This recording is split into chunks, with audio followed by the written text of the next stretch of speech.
Fractured. By Namuya Shilabhain. Found in www.creepypasta.org web link. My name is Sophia Radcliffe, and I am a retired social worker with the Ministry of Children and Family Development. I am only writing this because I am no longer working with the ministry, and have no obligations to keep my personal experiences to myself. However, I will not use real names to protect the identity of the survivors. I have been given permission to share this story by my former client, Mrs. Sanderson, who is the only other person who knows the truth. In the winter of 2003, I was given a case that would be the deciding factor in entering my early retirement.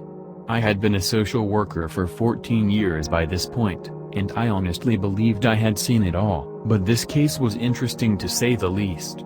The 6-year-old girl that I was going to be working with had just been placed in the psychiatric ward of a nearby hospital, and I was to meet with her every week until she was considered well enough to be moved to a foster home.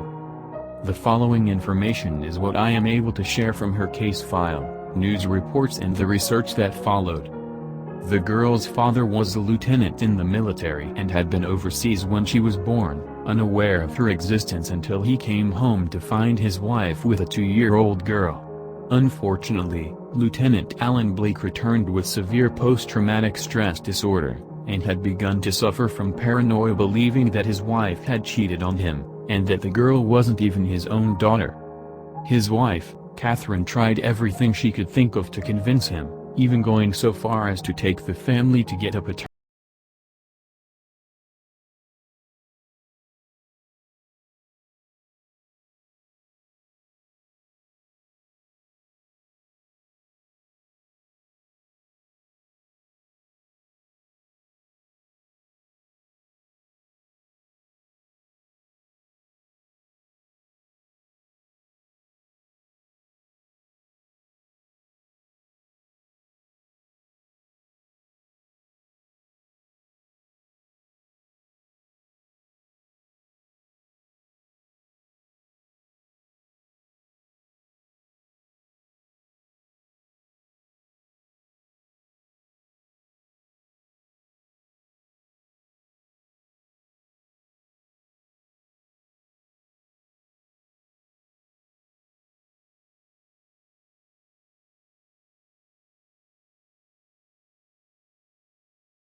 word. It was on Kenna's 15th birthday that I told her I found a family that was willing to take her in and help her keep healthy.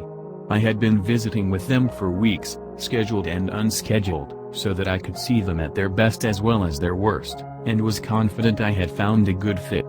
Mrs. Sanderson had a well-kept home, a 19-year-old daughter named Gwen, and 2 sons, Heath and Paul, aged 17 and 16 respectively. The family was fully prepared for her, adding another bed to Gwen's room and clearing the one side of posters and belongings so that Kenna could have her own space. To my pleasant surprise, they had even gone so far as to install small curtains over all of the mirrors in the house, so they could be easily covered when they were not in use, to minimize the chances of her having a breakdown. After her birthday lunch, I took Kenna to the Sandersons' place, made sure she had all her things, there wasn't much, and reminded her to make sure she took her medication. We sat and talked with her new foster mother and siblings, as it was a Sunday afternoon and most of them were home. They all seemed to hit it off well, and I took my leave once Kenna told me she had unpacked. I told her I would continue visiting for a while until I knew for sure whether it was going to work or not, and that I would be in touch. After 4 months, I closed her file. Everyone makes mistakes, and after reading Kenna's diary that was recovered, I know just how wrong I was. These are just a few of the entries, though almost every day was disturbing to read. February 23, 2012. Dear Diary. I'm starting to think Ms. Radcliffe made a mistake when she left me here. Mrs. Sanderson is okay I guess, but Heath and Paul are horrible, and I'm not even sure Gwen is human. How can someone be such a nightmare? She wouldn't stop complaining that she had to cover her mirror with ugly curtains and she's refusing to leave it covered. It points right at my bed and I saw him again, hovering over me, watching me with his empty face. I screamed, I couldn't help it. All she did was call her brothers in so they could all laugh at me. I hate them. I'm just glad they haven't found you. Love, Kenna. March 17, 2012. Dear Diary.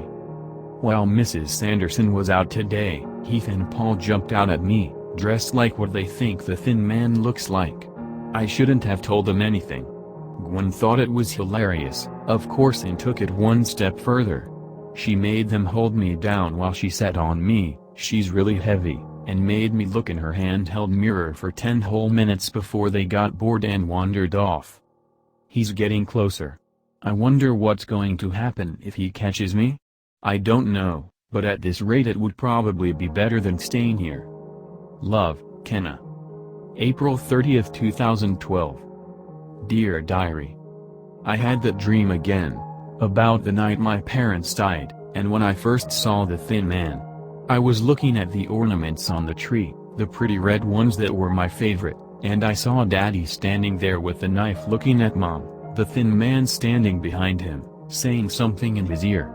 I can see Mom grab the poker and force it through Daddy's head, and keep beating him until there was only chunks left. She told me it would be okay, that I wouldn't hurt anymore. I think that's when she saw the thin man, watching her, with those long, black wisps coming off his back and picking up the knife. I saw him cut her up, but I couldn't turn around. I could only see it through the reflection in the ornament. That's when the police show up and take me to their car, where I stay sitting by myself until the big black bags Mom and Daddy are in come out on the stretchers. In the dream I'm looking through the rearview mirror, and the thin man is looking back. Why won't that dream stop? I don't want to think about it anymore. I'm going to go downstairs and get some water. Good night. Love, Kenna. May 3, 2012. Dear Diary. It's been 3 days since Mrs. Sanderson said I'm doing well enough that she thinks it's time to take the curtains down. There must be a mirror in every room now, and whenever I walk by I can see him. I've been trying to cover them back up, but whenever I get close enough I see him waiting for me. I'm scared that if I don't cover them again he'll find me. I'm going to go try again. Wish me luck. Love, Kenna. May 4, 2012. Dear Diary. I hate them. I hate them all. If Mrs. Sanderson didn't get rid of those stupid curtains this wouldn't have happened. Yesterday Gwen said she was sorry, and that she was only mad that she had to share her room. She told Heath and Paul to help her get rid of the mirrors. They went to all the rooms and pulled them all down so I didn't have to, and put them in the basement. My medication makes me a really heavy sleeper, and I guess she noticed because I woke up to find the mirrors covered with all the mirrors in the house. They even put one on the back of the door so I wouldn't come out. They were everywhere. Everywhere. He doesn't have eyes, but I know he was looking at me. He was looking and coming closer, and he was right in front of me. I could hear him just like I did before, but he's wrong. I couldn't do anything like that, I'm not like my parents. When Mrs. Sanderson came home, she heard me screaming and I got in trouble. She yelled at me.